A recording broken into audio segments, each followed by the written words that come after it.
Hola, saludos de nuevo a todos y a todas en este cuarto de hora semanal. Soy Esther Torrella, soy médico, practico la espagiria, la alquimia y la homeopatía. En la cabecera de mi canal YouTube encontrarás toda la información al respecto, mi teléfono, mi correo, la página web del punto de partida, etcétera, etcétera. Este programa semanal tiene como misión principal expandir el conocimiento de las características y el comportamiento de cada una de las 4 tipologías que conviven en el seno de la humanidad.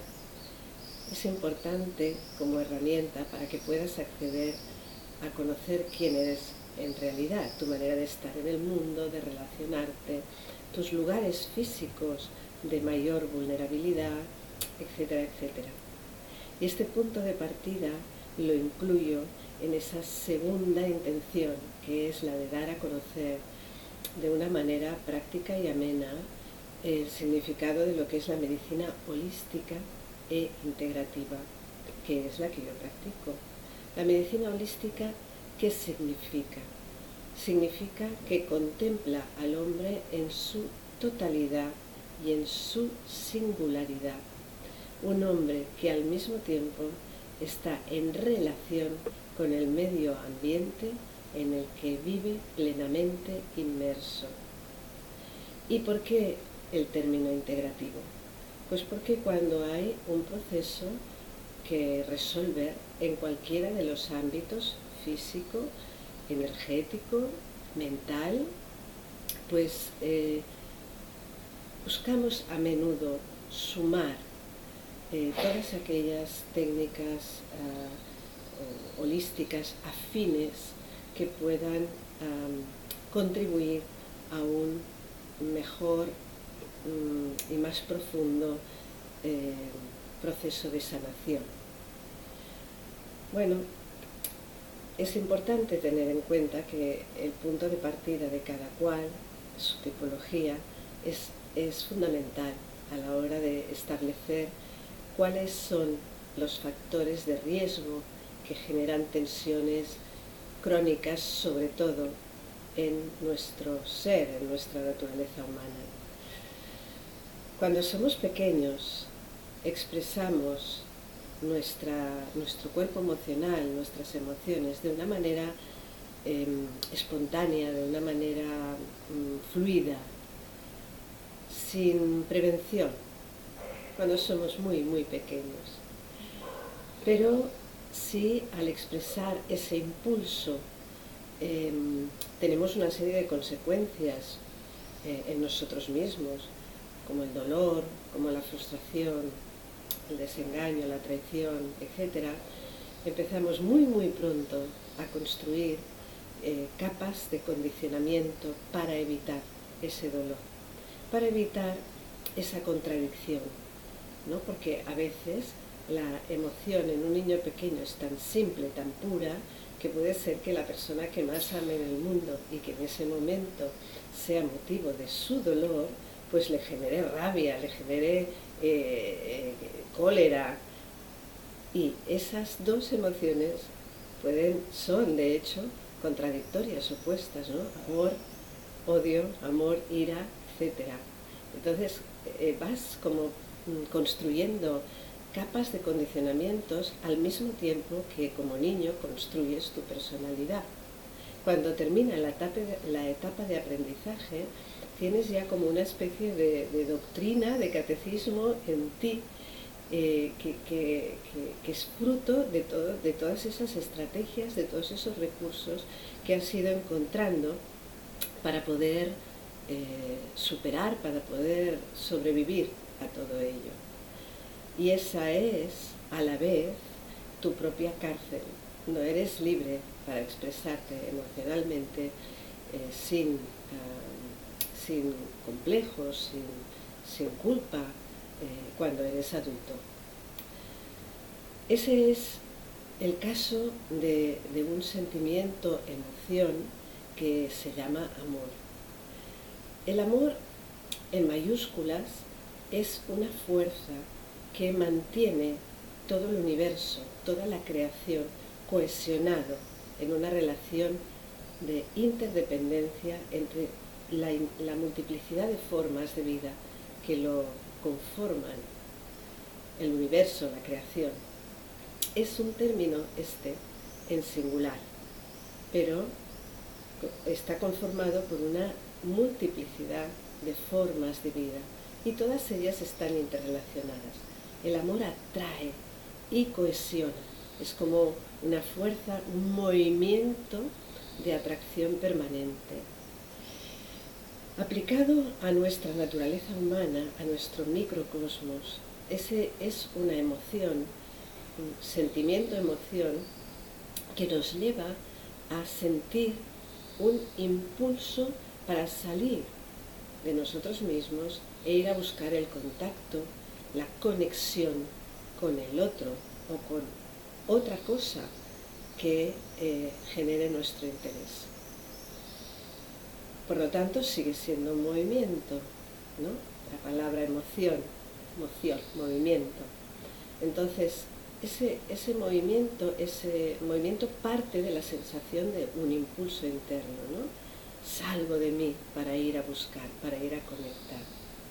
Pero a veces cuando en esta etapa de aprendizaje de la que te hablaba ahora hace un momento, el dolor, la falta de sensación de amor durante ese periodo es muy importante, o por el punto de partida del niño es determinante, pues puede surgir una cuestión realmente difícil de resolver, que es que se establece una brecha, una ruptura entre la sensación y, por lo tanto, el impulso.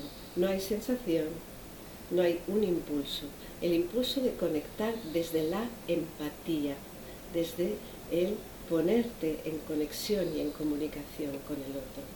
Se rompe, aparece pues esa brecha, esa coraza, diferentes formas de hablar de lo mismo. Bueno, entonces, ¿qué pasa cuando esta situación se gesta y crece, forma parte de la personalidad de la persona? Pues, valga la redundancia, pues ocurre que en el momento de conectar no hay empatía. Es una conexión como si fuera un intercambio mercantil. Tú tienes algo que a mí me atrae, me interesa para mí o me da valor a mí. Entonces, tú, que es el motivo, el objeto de mi deseo, pasas a ser un elemento de mi propio valor, de mi propio bagaje. Pero no tengo esa sensación empática de conectar contigo de corazón a corazón. Realmente es una situación frecuente y muy dolorosa para la persona que lo vive, aunque generalmente esa brecha y esa coraza se mantienen por la incomprensión, por no conocerlo, ¿no? Pero también para la persona que lo recibe. A veces el dolor no es tan importante como para hacer ese quiebre, esa desconexión entre la sensación y el impulso a conectar desde el corazón. Entonces, lo que pasa, lo que sucede es que hay como una previsión, ¿no? O sea, yo siento el impulso, estoy en contacto con ese sentimiento, pero a la hora de ir a conectar, de ir a buscar esa conexión, me reprimo porque temo que se vuelva a repetir ese dolor, esa frustración, esa impotencia, esa desvalorización, llámale como quieras, pero en todo caso con ninguna experiencia buena. Claro, eso es un problema para la persona que vive esa represión, porque la vida no está en la falta de movimiento, la vida es movimiento. Ese movimiento, ese impulso a la acción hace que vivamos una serie de experiencias que nos traen un aprendizaje. No vivirlas implica no aprendizaje, implica repetir permanentemente ese patrón aprendido de miedo, de dolor, evitando el compromiso, adaptándote a las necesidades del otro para evitar ese posible sufrimiento, etcétera, etcétera. Estás en manos del otro cuando te sucede eso, ¿no? Entonces esa represión te hace no vivir a menudo experiencias que podrían ser necesarias para ti. Yo hablo muchas veces de cuando nos ha ocurrido algún tipo de accidente, por ejemplo, yendo en bicicleta, a caballo, no sé, cualquier cosa, cualquier ejemplo vale. Y luego se genera ese miedo a volver de nuevo a coger esa bicicleta, por ejemplo, ¿no? Entonces la observación que pide ese ejemplo es: si yo tengo miedo de ir en bicicleta y no la cojo nunca más, puedo tener 150 años y seguir teniendo miedo de ir en bicicleta. Solo se resuelve actuando, solo se resuelve volviendo a coger la bicicleta con el tiempo, con la ayuda que haga falta, y volver de nuevo a hacer esa experiencia desde otro punto en donde puedas disfrutar tú mismo de tu viaje, o con tus amigos, con tu familia o con lo que sea. Una experiencia plena, gratificante, que eso es la salud, la plenitud en relación contigo mismo y con los demás. Es ese estado, ¿no?, de bienestar, de plenitud física, mental, espiritual y social. Bueno, estas situaciones de represión afectiva comportan una serie de reacciones que se pueden ver en diferentes ámbitos de nuestra conducta, de la conducta de la persona que está sometida a esa represión. Son movimientos de conciencia muy extremos, muy bruscos, o sea, como del pasar del todo a la nada, ¿no? Porque hay una angustia, una sensación de soledad emocional, o de una sensación de vacío existencial, porque no poder expresar amor, no poder conectar, es como no estar vivo, porque la vida es conexión y la vida es movimiento. Es como sentirte separado del mundo. Tú mismo te separas del mundo al no ejercer al no actuar este impulso. ¿Bien?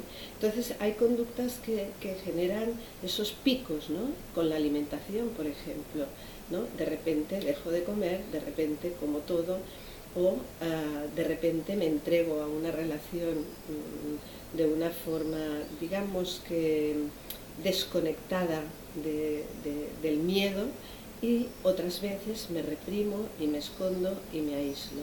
Son movimientos extremos, bruscos, que hablan de una falta de fluidez, una falta de confianza con uno mismo en relación con su entorno. Sí podemos establecer cuál es ese punto de partida de esa persona que le sucede, esto, y que por lo tanto tiene un nivel de sufrimiento importante, pues tendremos acceso a conocer cuál es ese punto de vulnerabilidad en su tendencia temperamental. Y entonces el remedio alquímico o espagírico alquímico lo que hace es otorgarle darle como vitaminas a ese aspecto suyo que ha quedado relegado.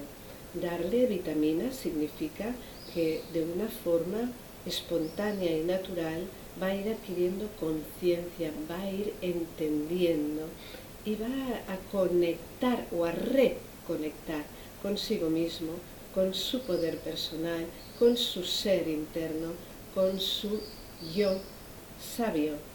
Y ese proceso se va a ir resolviendo siempre y cuando la persona lo desee, porque no hay nada más importante que frene cualquier proceso evolutivo que sea el miedo y el rechazo a salir de ese miedo. Bueno, confío que te haya gustado esta forma de plantear la dificultad con la palabra amor, ¿no? El amor pensado y el amor vivido, más que con la palabra, el amor pensado y el amor vivido. y pues me despido de ti hasta la próxima semana. Recuerda que suscribirte me da la posibilidad de expandir todo ese conocimiento a cuanto más gente mejor, y que tiene esa finalidad que puede ser muy interesante para esos nuevos tiempos en que estamos y vamos a vivir. La finalidad de conocer quién eres, de dónde vienes y hacia dónde vas. Hasta pronto.